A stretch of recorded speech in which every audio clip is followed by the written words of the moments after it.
Good day everyone, we are the Group 1. Today we will discuss about the meaning of the information age, characteristics of the information age, development of the information age, the Gutenberg era, the post-Gutenberg period, and the impact of the information age. And also the surface web, deep web, and dark web, and the 3 latest technology.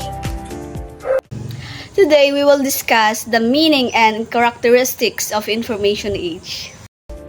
So ano nga ba ang ibig sabihin ng information age? The information age is associated with the digital revolution.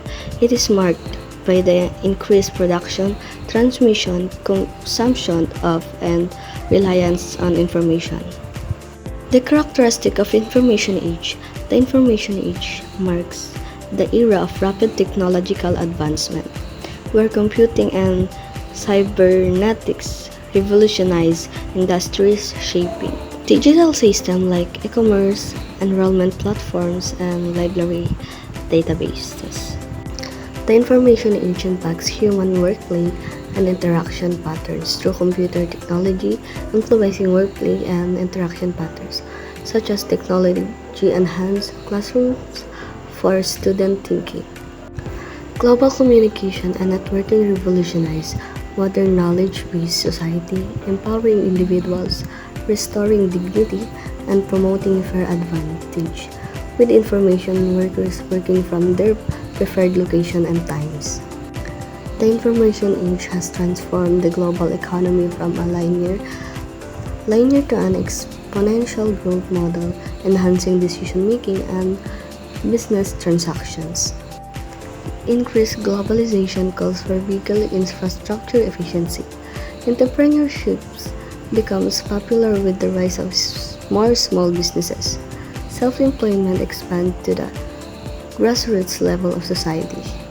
So this is all about the meaning of information age and also the characteristics of the information age. Development of the information age. The pre-Gutenberg era. Before the invention of the printing press, the dissemination of information was slow, labor-intensive, and largely restricted to an elite class.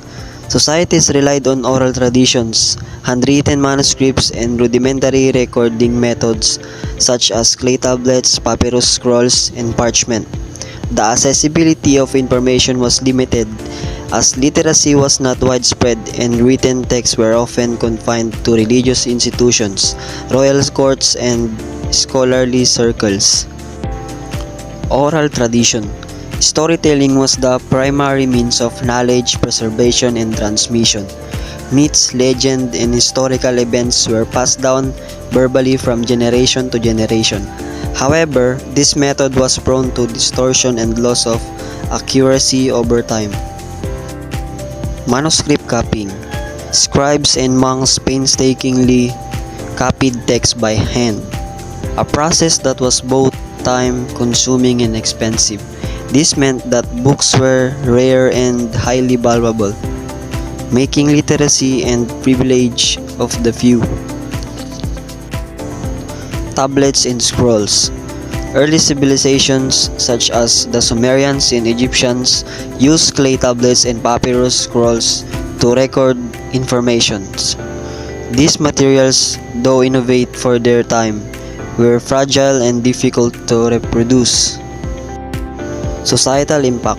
Due to the scarcity and controlled access to written knowledge, societies were predominantly shaped by tribal customs, religious doctrines, and feudal hierarchies. The slow pace of information exchange meant that social and technological advancement occurred gradually. Life was largely localized with little interaction between distant communities. The pre-Gutenberg era therefore represents a time when information was not just a resource but a symbol of power, reinforcing societal divisions and limiting widespread intellectual growth.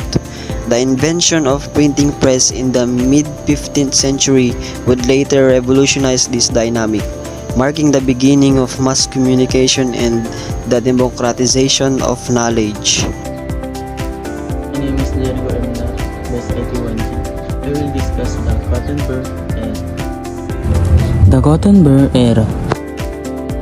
The Gutenberg era refers to the period following an invention of the printing press by Johannes Gutenberg around 1440. Gutenberg's movable type printing press revolutionized the spread of knowledge by making books more affordable and widely available. Before the printing press, books were laboriously copied by hand, making them expensive and rare. The Gutenberg Bible, printed in the 1450s, was one of the first major books produced with the movable type. The Information Age started when Johannes Gutenberg invented the printing press, which was significant in the quicker and cheaper production of more books. The term Gutenberg Revolution refers to the democratizing effects of the invention of the printing press. This period was revolutionary because it allowed global, social, and cultural changes, as well as development of societies.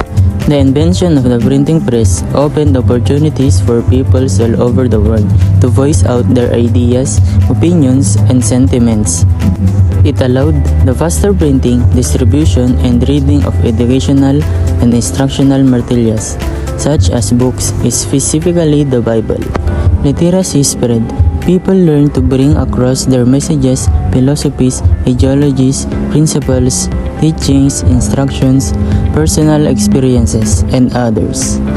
The printing press led to a boom in literacy as more people had access to written text. It played a crucial role in the Renaissance, Reformation, and the Scientific Revolution by facilitating the exchange of ideas. The mass production of books helped standardize languages and preserve knowledge across generations. Governments and religious authorities initially tried to control printing due to its power to spread new and controversial ideas. I'm Nico Orfeano, BSIT-1G. I will be discussing impact of the information age. The Internet's impact on the information age has transferred human activity, shifting from outdoor pursuits to online tasks like shopping, bill paying, and communication. Texting, email, and social media transcend geographical and linguistic barriers, fostering global connection. Instant translation facilitates communication regardless of cultural background. Internet access boosts education. Teachers utilize new information in technology, while students readily access information for assignments and research. Administrator for links with government and non-government agencies in curriculum developer adapt offerings to meet the needs of millennial learners. While the digital age offers benefits, excessive reliance of technology can lead to passivity, laziness, and neglect of positive values. Over-focus on screen for social interaction, entertainment, academics, and work contribute to health problems and undesirable behavior. Hello everyone, we are the Group 1 and I'm Shalaya Shane Bawas. I'm going to discuss the three parts of the internet, which is called the surface web, deep web, and the dark web. And also I'm going to discuss the three latest technology trends in 2025. So as I've said earlier, we are going to discuss the surface web, deep web, and dark web.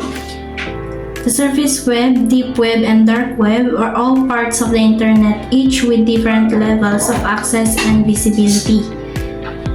The surface web is where the part of the internet that is publicly accessible.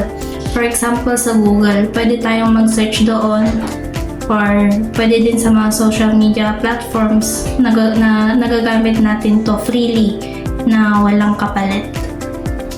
Pangalawa, ang deep web. Deep web, the portion of the internet that is not indexed by search engines, requires specific credentials or direct access of view.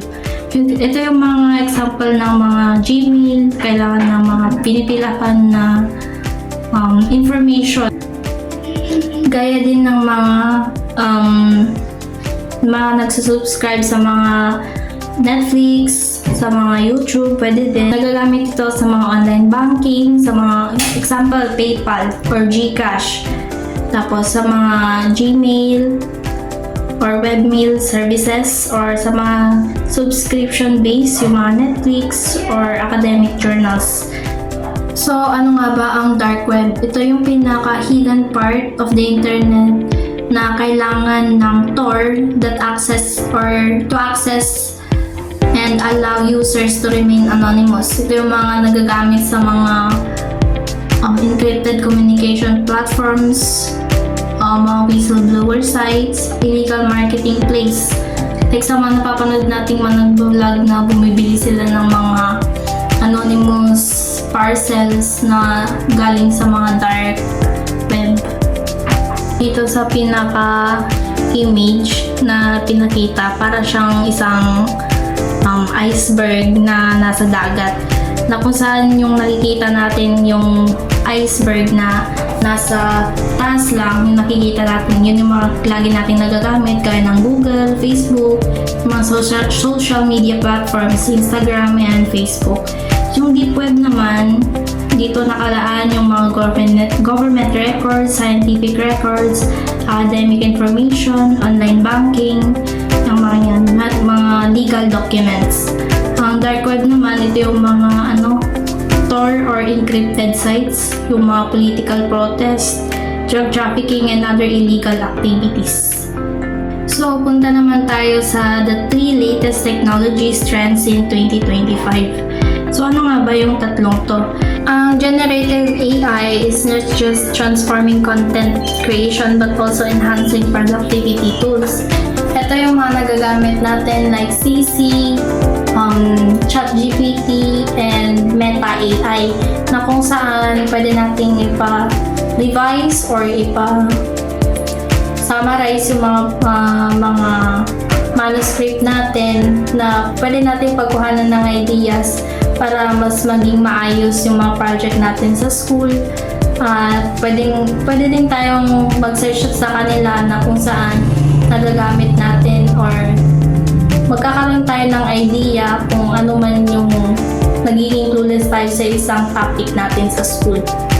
Ang virtual reality naman or VR is a computer-generated environment na kung saan may nakikita tayong objects na parang totoo, na parang napifeel natin na parang nandun tayo sa mismong environment or surrounding.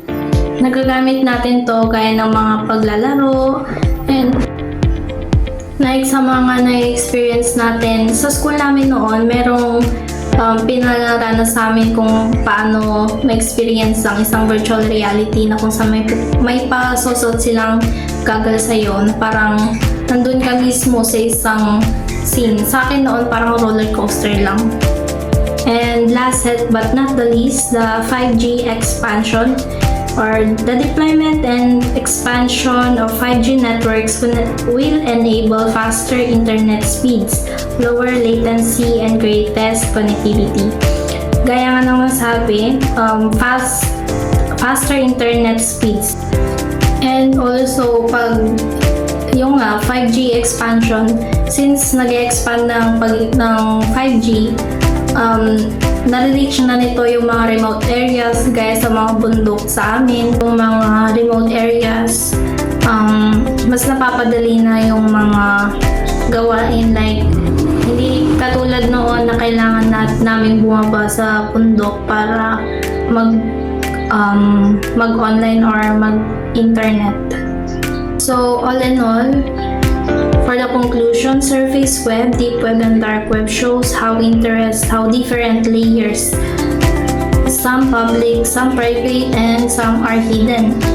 Alongside these layers, new technologies like generative AI, virtual reality, and then 5G expansions are rapidly changing how we interact online, making the internet faster, more immersive, and more intelligent than ever before.